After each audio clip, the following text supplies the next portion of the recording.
Scripture reading this morning is from John chapter 5, verses 1 through 9. After these things there was a feast of the Jews, and Jesus went up to Jerusalem. Now there is in Jerusalem by the sheep gate a pool which is called in Hebrew Bethesda, having 5 porticos. In these lay a multitude of those who were sick, blind, lame, and withered, waiting for the moving of the waters. For an angel of the Lord went down at certain seasons into the pool, and stirred up the water. Whoever then first, after the stirring up of the water, stepped in, was made well from whatever disease with which he was afflicted. And a certain man was there who had been 38 years in his sickness. When Jesus saw him lying there, and knew that he had already been a long time in that condition, he said to them, "Do you wish to get well?" The sick man answered him, "Sir, I have no man to put me into the pool when the water is stirred up. But while I am coming, another steps down before me." And Jesus said to him, "Arise, take up your pallet, and walk." And immediately the man became well, and took up his pallet, and began to walk. Now it was the Sabbath on that day.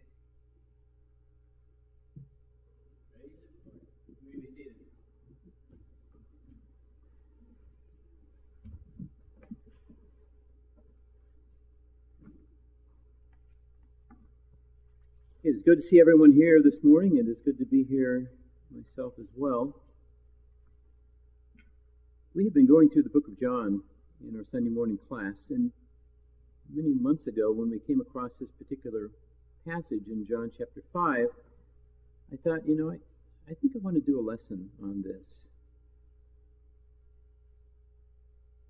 And I say that because there are so many lessons that we can derive from just the simplest phrases in God's Word, that the entire Bible is a lesson in that sense. It's God teaching us the way that He wants us to live. I was back in Nashville, Tennessee, some 50 years ago. I thought about it this morning. It's 50 years. That's incredible. And I had pulled a hamstring at the airport. And the reason I did that is because we were running to catch a plane. It was like the O.J. Simpson commercial. Do you remember that? The guy I was traveling with was actually my boss at the time. And we were flying back to Nashville to spend a couple of weeks in business. And Ernie was always late for everything. And we were running late. And so we got on the escalator to go up the airport in San Francisco, and he gets on the wrong side, so now he's trying to run up the downstairs. I don't know if you ever tried doing that before, but that's not an easy trick. So I had to wait for him, and by the time we barely got on the plane, I had pulled the hamstring, and so we go to Nashville, and didn't get any better. About the 4th or 5th day, one of the guys that's a resident back there said, there's a place that you can go that has a healing pool. And I thought, well, I don't know about that. But the day after that, it seemed to get worse, and I thought, I'm going to try anything. So I went to this place that had this healing pool, and there were crowds of people in there, and they were laughing and having a great time, and it smelled like sulfur, and it was warm, and I got in, and I must say it was relaxing. And I walked out of there, and I felt healed. Now, I know it was psychological. I have osteoarthritis in my hands, and why I'm telling you that? Only because my grip strength is only 80 pounds, wherever Ryan is. And that's why. But I wear this silly little bracelet. See this here? It's got magnets in it. And what they say is, when you wear this bracelet, it's going to take the arthritis away. Now, I don't know whether it does it or not. But psychologically, I feel better. And I've been wearing this bracelet, the same one, for 10 years. It never comes off. It's there. So a lot of what we go through in our life is psychological. Our minds work in funny ways. It convinces us of some things that may or may not be true. But it tells us that it's working. Whatever it is working. Well, this morning we're going to look at a case in John chapter 5 about a man who was having a difficult life. And Jesus asked him one of the most poignant questions that could ever be asked to another person. And that is, do you want to get well? Do you want to get well? Now, I know that Jesus asked this question in this particular case to a man that was an invalid, that was paralyzed. But as we go through this lesson, I want us to know that he is asking us the same question. Do you want to get well? You see, we all face various challenges and trials in our life. And many times we are like this man in the pool, and we keep doing the same thing over and over and over again, expecting to get different results.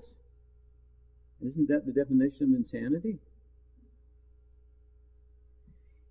If I were going to the healing pool for 38 years, and for 38 years nothing was changing in my life, wouldn't it be a good idea if perhaps I tried something else? Maybe tried a different way to get into the healing pool? I don't know. But this man didn't. We, as we look at this question, need to make application to our lives as well. Because being healed spiritually is to be made whole. And to be made whole is to experience the abundant life that God has promised each and every one of us. Now, the story is set in Jerusalem. John says, after these things there was a feast of the Jews, and the Jews went up to Jerusalem. Now, the Jewish calendar contained 3 different feasts, high holy days. They were the Passover, Pentecost, and Tabernacles.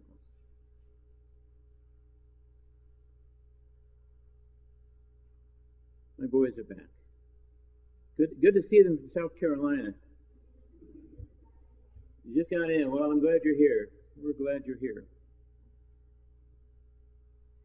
And if you were a devout Jew living within 16-mile radius of Jerusalem, when one of these holy days came about, you were expected to be there. But if you lived outside the 16-mile radius of Jerusalem, then you were expected to attend at least one of these holy days per year. And Jesus, being a devout Jew, came to Jerusalem as often as he could to attend these feasts. And John tells us that when Jesus came to Jerusalem, he entered through the sheep gate. It's called the sheep gate, which is something, of course, we're not familiar with. But guess what the sheep gate was for? Driving your sheep through that gate. And you go through the sheep gate, and then you go to the pool of Bethesda, it's called. And the pool of Bethesda was really a pool sectioned off by a wall in between. So there were 2 different pools actually there. You had one on the right, you had the center wall, and then one on the left. The one on the right was used to wash your sheep. Now, why do you wash your sheep? Because they're used for sacrifice on a holy day. And so they wanted to make sure that the sheep was clean as they brought them in to be sacrificed. That's on the right side of the pool. On the left side of the pool, you have what you see in the picture. You have those that are there wanting to be healed. You've got your crippled and you're lame, and you've got people with all kinds of different illnesses. Now, this pool was fed by an underground stream, and when it overflowed, as you can see, the bubbles would come up to the top. Well, in Jesus' day, they believed that those bubbles rising to the top were caused by angels' wings underneath the water, flapping themselves. They were fluttering, and when they fluttered, it would bring all those bubbles to the top. And the person that was able to get into that pool first would be healed.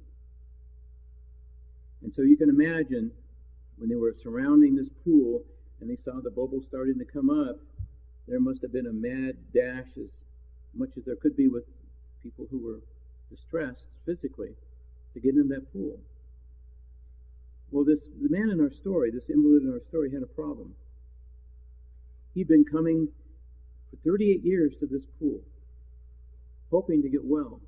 And here he was just an arm length away. Can you imagine?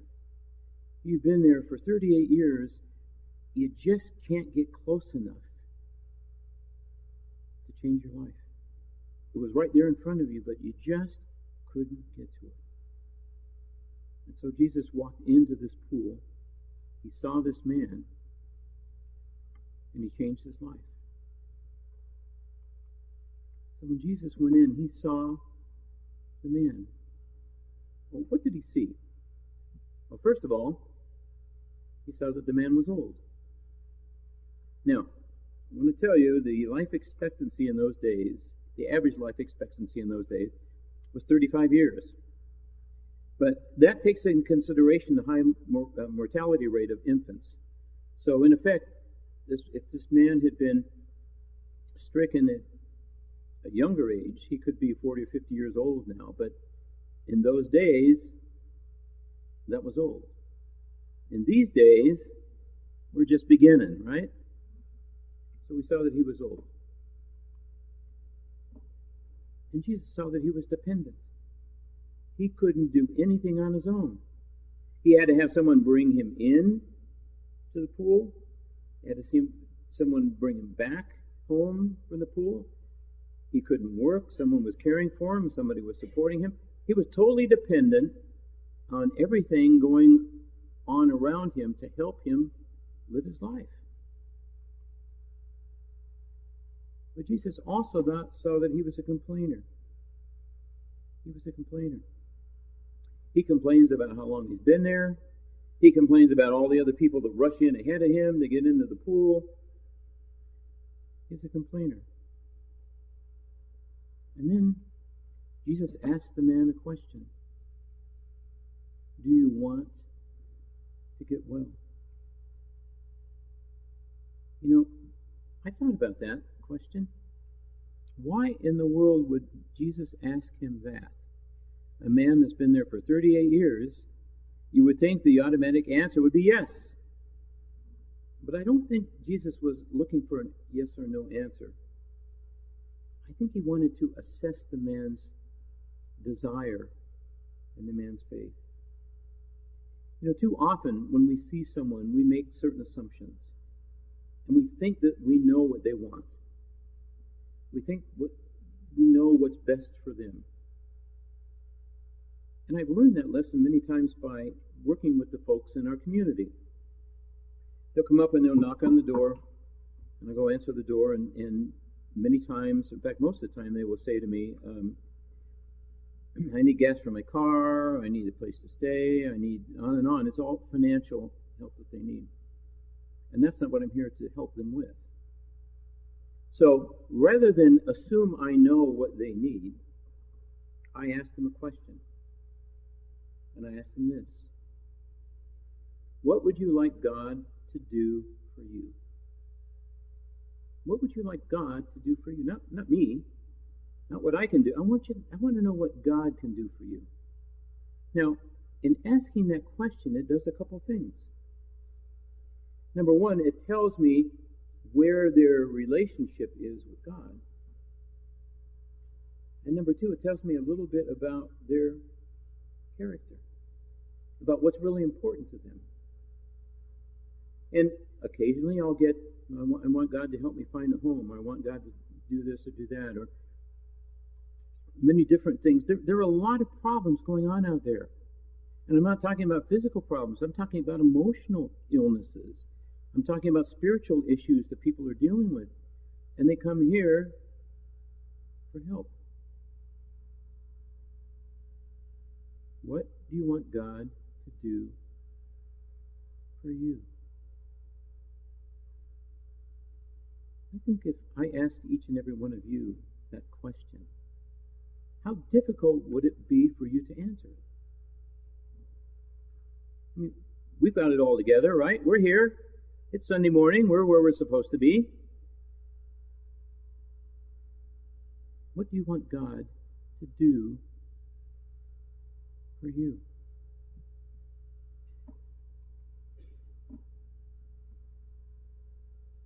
You see, this man offered excuses, and he blamed others for the life that he was battling. And he said, I have no one to help me into the pool. And while I'm trying to get in, someone else gets in my way. But don't think too harshly about him, because we offer excuses too, don't we? We are very good at making up excuses as to why we can't do something that perhaps we should be doing. We are great procrastinators. I'll do it tomorrow. I'll do it when the weather's better. Or once I get through with this project, then I will do it. We had, when Ann and I lived up north, we worshipped at the Miller Avenue Church of Christ, and we supported a missionary who'd gone over to New Zealand and was doing some work over there, and he came back to give us his report. And he was talking about a particular young couple that were living together. And he explained to them how God felt about that and how they needed to turn their life over to Jesus and so on and so forth.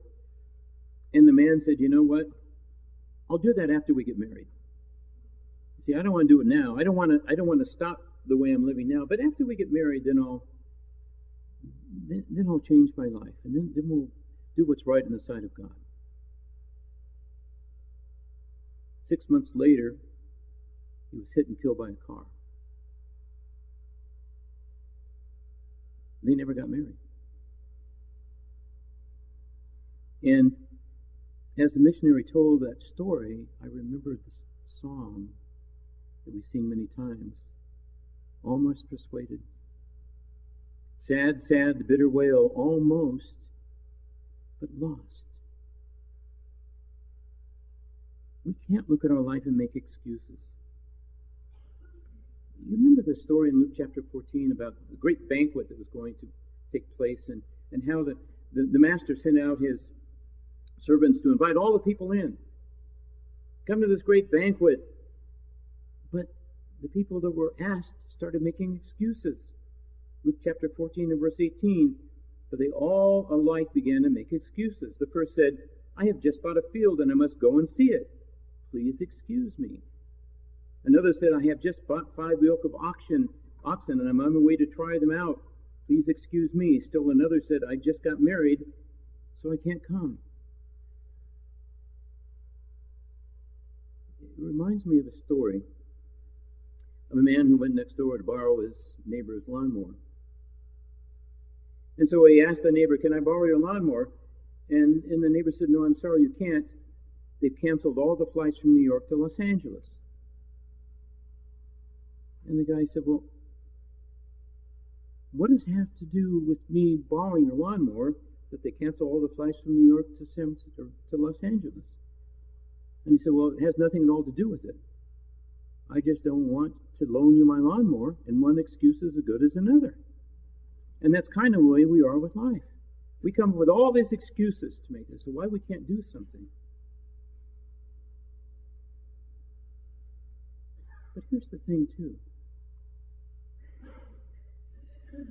The man never said yes to the question. He never said yes to the question.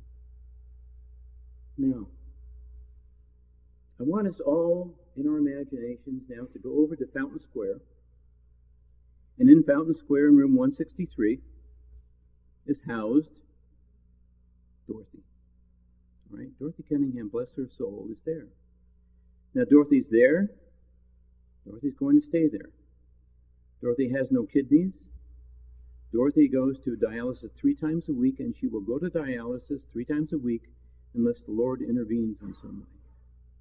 Now, we walk into her room, we know her condition, and we say to Dorothy, do you want to be healed? What do you think she would say?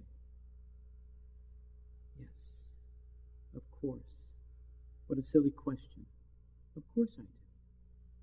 But you see, this man was so wrapped up in poor me, and blaming other people for his life, and offering excuses for why he was where he was, that he doesn't even think about answering the question, yes. So I'm thinking, why heal this man, Jesus? Why? Maybe Jesus picked him out of the crowd because he was the sorriest, because he was the most pathetic case. But Jesus picked him because he knows everything about him.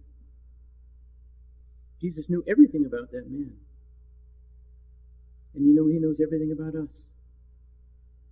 As we are sitting here this morning, Jesus knows exactly what's going on in our life.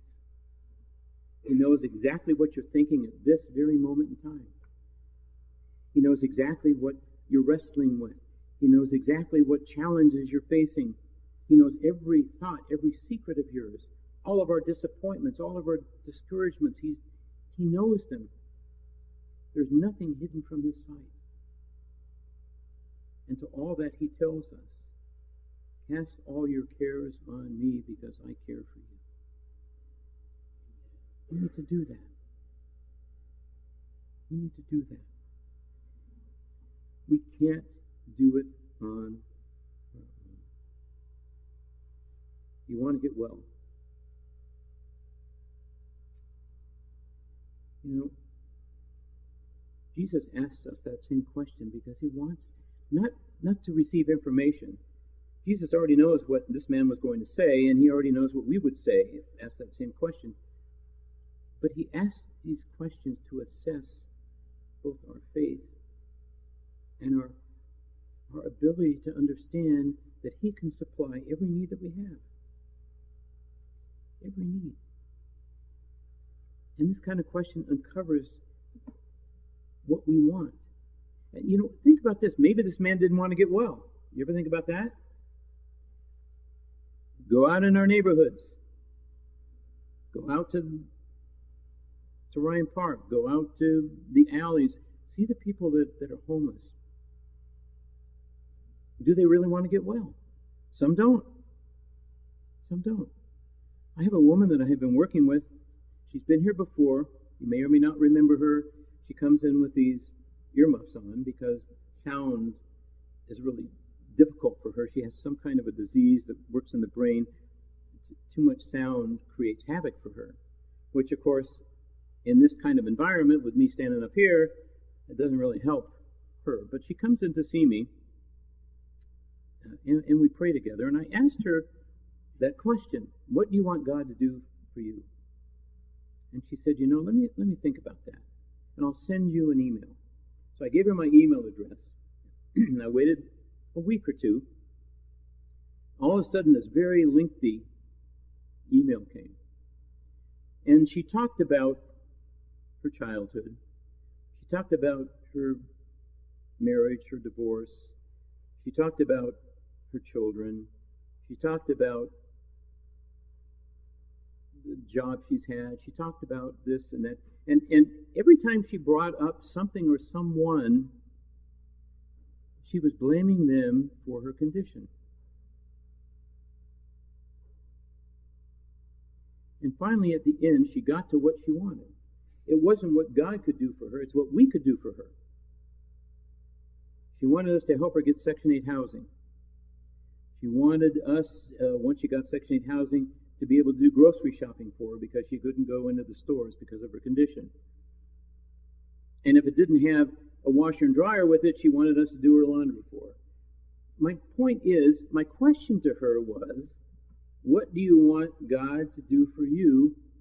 And God never entered into this long email.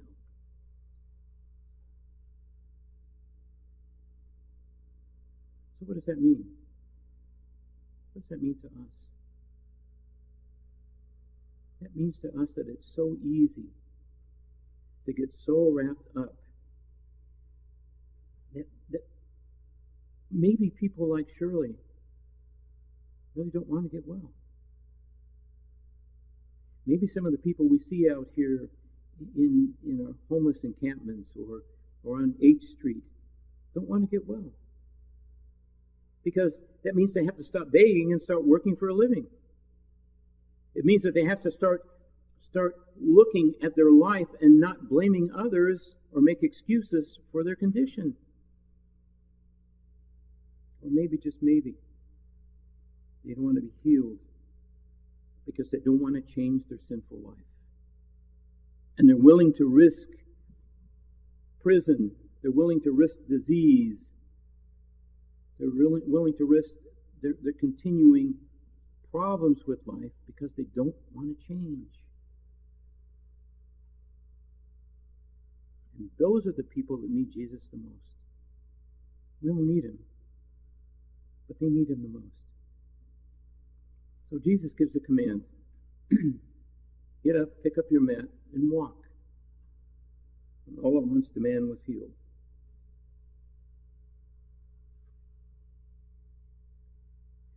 It's the same kind of command he gave the man with the withered hand in Luke chapter 10 when he said, stretch out your hand. He couldn't stretch out his hand because it was withered. But when Jesus gave that command, he gave him the power to stretch out his hand. When Lazarus was in the grave for 4 days, he'd been dead for 4 days. And Jesus comes and says, Lazarus, come forth. Well, dead men normally don't obey commands. But with the power of the words of Jesus, Lazarus came forth.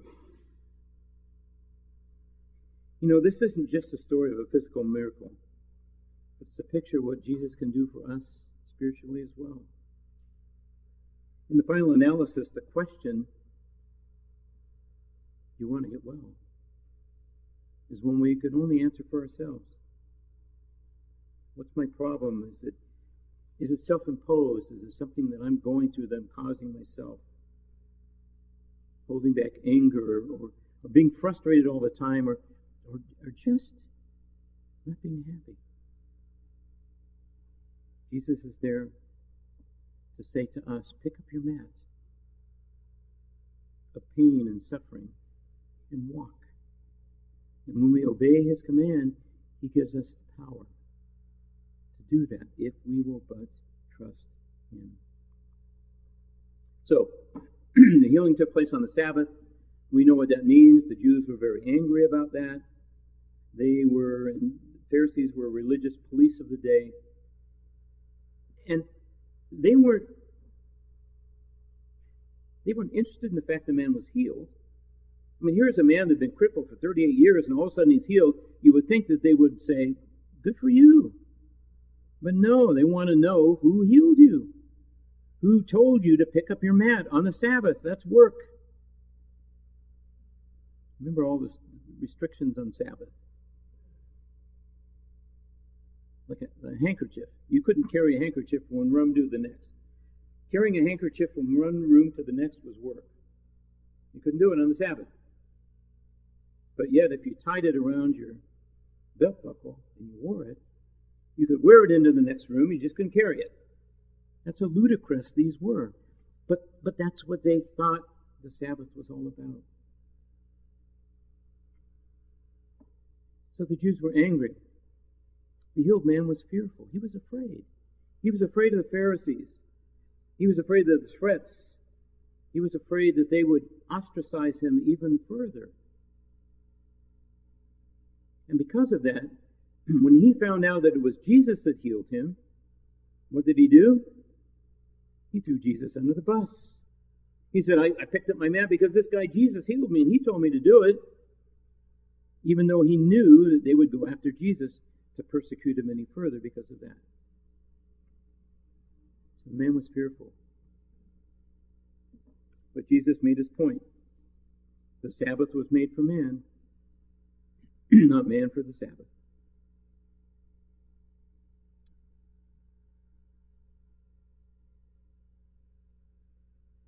We see that throughout the Old Testament as well.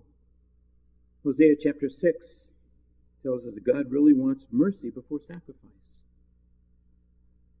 And in Isaiah, that love to others is more important than religious rituals. And then finally in Psalms 51, the sacrifices of God are a broken spirit, a broken and contrite heart, These, O God, you will not despise.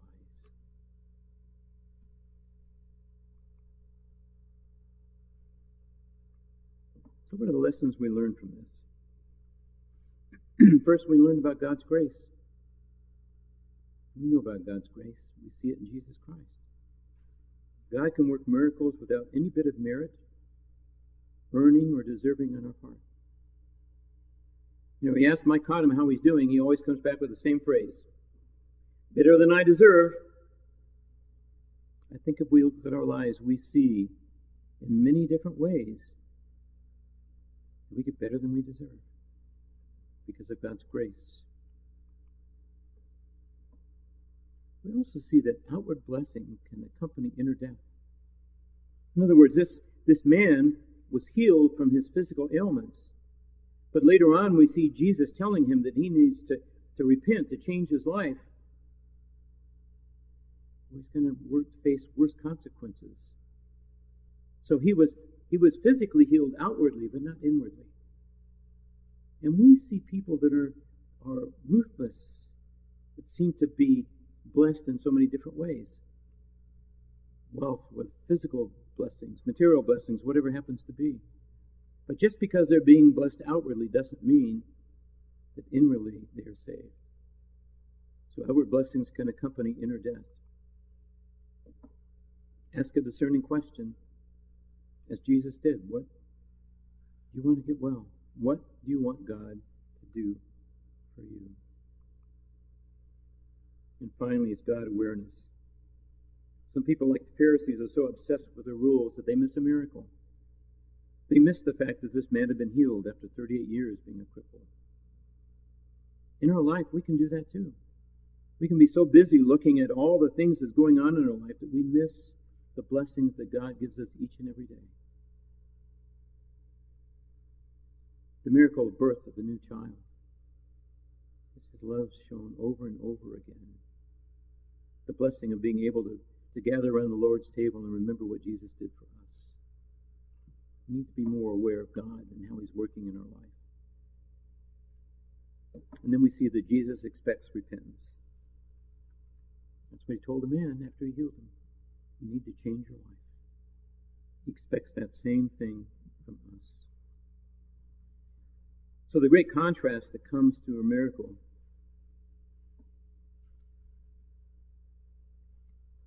that we see here shows us the helplessness of religion in and of itself. The helplessness of religion versus the mighty power of Jesus. That man had been there for 38 years trying to get out of that pool, but he couldn't do it. The Pharisees didn't help him. The pool didn't help him. But only the command of Jesus made him well. That same power, the same grace, the same love of Jesus is available to us today. With whatever struggles we're going through, whatever point in life that we have reached, it's there for us if we will but in faith give it to Him and trust Him to work miracles in our life. So if you're here this morning, we can help you in any way. The invitation is always offered, not because it's something that we do, but it's something that we want to help with. If we need the prayers of the congregation, we're here to help with that. We know that prayer works. All we have to do is look around us. We see Sean is looking great. His dad always said, Sean's a strong kid. I know he is. But I also know the prayers are strong as well. And so does he, and so does Marina. They're blessed. We're blessed to have them with us. And we will continue to offer prayers on their behalf because we know only better things lie ahead. God is good all the time. So we can help you in any way. We ask that you come forward. As together we stand and sing. As together we stand and sing. As together we stand and sing. As together we stand and sing. As together we